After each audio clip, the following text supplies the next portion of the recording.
የአምስት ዓመቱ የቱሪዝም መሪ ዕቅድ ተግባራዊ መደረግ ጀመረ።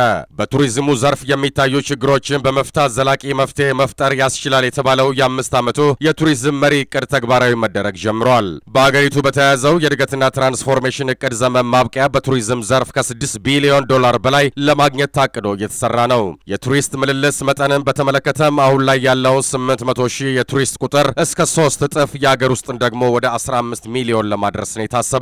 ታዲያ በዚህ ደረጃ የታቀደው ዕቅድ ከግብ እንዲደርስ ራሱን የቻለ የተደራጀ አሰራር የሚያስፈልግ ሲሆን በዘርፉ የተሰማሩ አስጎብኚ ድርጅቶችም በተለይም ከትውውቅና ገበያ ትስስር ጋር ተያይዞ በርካታ ስራዎች ሊሰሩ እንደሚገባ ያነሳሉ።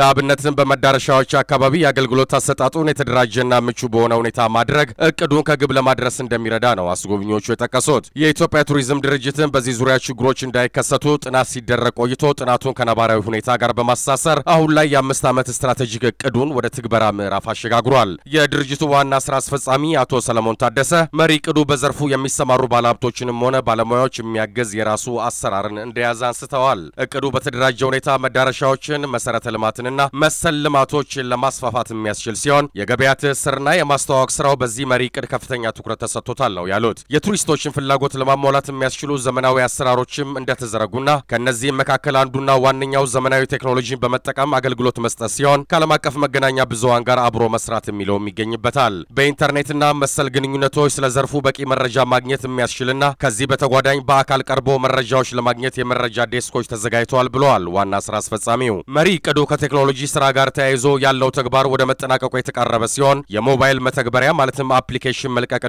የድረገጽ ዝግጅቱ እንዲሁም መዳረሻዎችን ምቹ የማድረግ ተግባራትም እየተከናወኑ መሆኑን ነው አቶ ሰለሞን የገለጹት። በድርጅቱ የማርኬቲንግ ስራዎች ቡድን መሪ አቶ ወልደ ገብርኤል በርሄ እንዳሉት በዚህ መሪ ዕቅድ መሰረት አሁን ላይ በዓለም አቀፍ ደረጃ የሚታወቁትን 15 መዳረሻዎችን ጨምሮ ሌሎች 5 አዳዲስ መዳረሻዎች ደረጃቸውንና የቱሪስት እርካታን እንዲጠብቁ ማድረግ ተችሏል። ከዚህ ውጪ አገሪቱ መለያዋን የመገኛዎች አገር በሚለው የዘርፉ መጠሪያ የቀየረች ሲሆን ይህም የሰው ዘር የቡና መገኛ መሆኗም ለዚህ መለያ መመረጥ ምክንያት ናቸው ተብሏል። የተጀመሩ ስራዎችን በማጠናከር ዘርፉ ለሚፈልጋቸው ባለሙያዎች ማሰልጠኛ ተቋማትን መክፈትም በቀጣይ የተያዘ ዕቅድ እንደሆነ ተነግሯል ሲል ዘገባውን ያደረሰን ፋና ብሮድካስቲንግ ኮርፖሬት ነው።